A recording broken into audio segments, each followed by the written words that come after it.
नमस्कार दोस्तों। एक समय था जब चारों ओर घना अंधकार, कोई तारा नहीं, कोई ग्रह नहीं, बस एक शून्य था। अचानक एक विशाल विस्फोट होता है और सब कुछ बदल जाता है।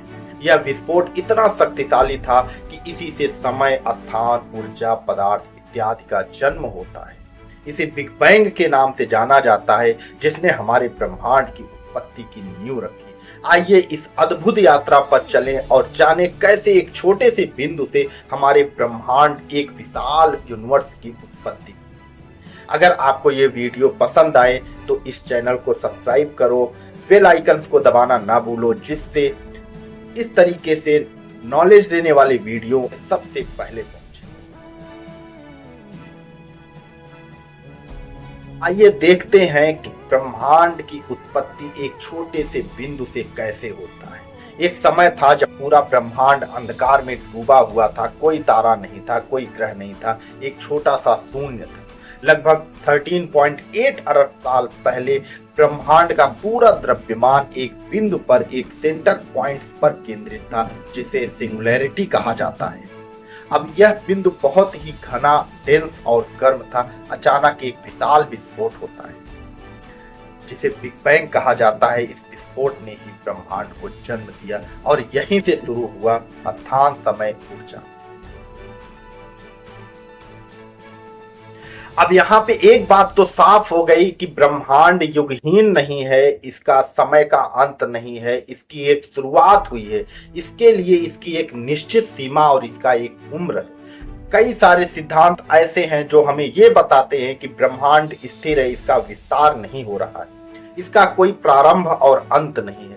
लेकिन बिग बैंग थ्योरी ने इस सिद्धांत को चुनौती दी और इसके उल्टा ही सिद्धांत प्रिंसिपल दिया और उसे साबित भी किया। एडविन हबल के अनुसार अधिकांश आकाश गंगाएं एक दूसरे से दूर जा रही हैं, जिसका अर्थ है कि ब्रह्मांड का यूनिवर्स का आज भी विस्तार हो रहा है, यूनिवर्स आज भी बढ़ रहा है। अर्नो एलेन पेजनिया द्वारा 1964 में कॉस्मिक बैकग्राउंड रेडिएशन की खोज ने बिग बैंग थ्योरी को साबित करने में अपनी सबसे बड़ी भूमिका निभाई। उन्होंने देखा कि आकाश के किसी भी हिस्से में एंटेना को घुमाने से एक स्थिर शोर सुनाई देता है। यह शोर वास्तव में ब्रह्मांड के प्रारंभिक समय में से बचा हुआ विकिरण था, जो बिग बैंग थ्योरी के अनुसार बिग बैंग के बाद तुरंत उत्पन्न हुआ था और इस विकिरण का तापमान 3.5 केल्विन के आसपास में था।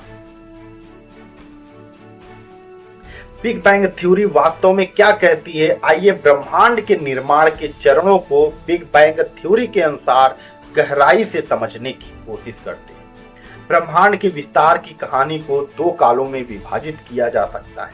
एक विकिरण काल, इस काल के दौरान विकिरण का प्रभुत्व हुआ, उत्पन्न हुआ। इस काल में कई सारे युग शामिल हैं, जैसे Planck, grand, unified, inflationary, electroweak, quark, hadron, lepton, nuclear इत्यादि। दूसरी की बात करें तो पदार्थ काल। इस काल में एटॉमिक, गैलेक्टिक, स्टेलर इत्यादि युग शामिल थे। प्लैंक युग बिग बैंग का सबसे पहला युग था और इस समय पर ब्रह्मांड का तापमान 10⁻40 केल्विन के आसपास में था और उस समय पर कोई पदार्थ मौजूद नहीं था, और अगर कुछ मौजूद था तो वो थी ऊर्जा। इसके अलावा gravitational force, magnetic force, electric force, atomic force, ये सारी चीजें सुपर फोर्स के साथ एक साथ जुड़ी हुई। बिग बैंग के 10⁻32 सेकंड बाद तापमान 10⁻33 केल्विन के आसपास आ गया और ब्रह्मांड एक परमाणु से बढ़कर के एक बॉल के आकार का हो गया। इस दौरान ब्रह्मांड का तापमान तेजी से गिरने लगा और इसी समय कई सारे मूल कण जैसे इलेक्ट्रॉन, प्रोटॉन, न्यूट्रॉन का निर्माण हुआ। महाविस्फोट के 1 सेकंड बाद ही ब्रह्मांड का आकार पॉइंट से बढ़कर के 100 अरब किलोमीटर तक फैल गया और यही वह समय था जब पहला तत्व हाइड्रोजन अस्तित्व में आया। बिग बैंग के बाद ब्रह्मांड ठंडा होने लगा और कण बनने लगे।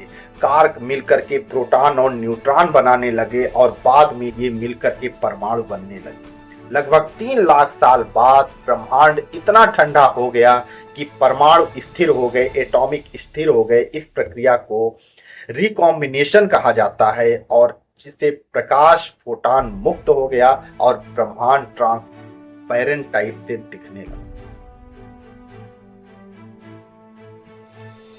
तारों और आकाश गंगाओं की बात करें तो गुरुत्वाकर्षण के कारण गैस और धूल पार्टिकल्स के बादल संकुचित होकर के इकट्ठा होकर के तारे और आकाश गंगाओं का निर्माण करने लगे। यह प्रक्रिया लाखों साल तक चलती रही। आज भी ब्रह्मांड का विस्तार जारी है। जैसा कि हमने बताया कि कैलिफोर्निया के खगोल शास्त्री एडविन हबल के अवलोकनों के अनुसार सभी आकाश गंगाएं आज भी एक दूसरे से दूर जा रही हैं, जिससे यह सिद्ध होता है कि ब्रह्मांड का विस्तार हो रहा है। कभी न कभी ब्रह्मांड की उत्पत्ति होगी। इससे बिग बैंग थ्योरी साबित होती है। तो दोस्तों, यह थी हमारे ब्रह्मांड की एक अद्भुत सी रहस्यमयी उत्पत्ति की कहानी। एक छोटे से बिंदु से शुरू होकर के यह विशाल ब्रह्मांड कैसे बना, जिसमें अनगिनत तारे, अनगिनत आकाश गंगाएं, गैलेक्सी इत्यादि शामिल हैं। यह कहानी हमें यह सिखाती है कैसे एक छोटे से विस्फोट ने एक विशाल काय ब्रह्मांड का जन्म दिया, कैसे समय के साथ सब कुछ बदलता और विकसित होता चला जा रहा है।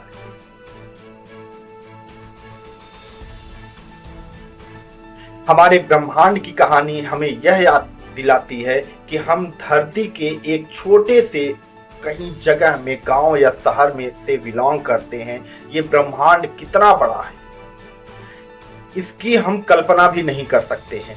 इस तरह के नॉलेज वाले वीडियो अगर आप देखना चाहते हो, समझना चाहते हो, तो हमारे चैनल को सब्सक्राइब करो, जिससे आप लोगों तक नोटिफिकेशन सबसे पहले पहुंचे और आपको आपके एक प्रेस से, आपकी एक क्लिक से हमारे परफॉर्मेंस को बढ़ावा मिलेगा और आप लोगों का नॉलेज भी बढ़ेगा। नमस्कार।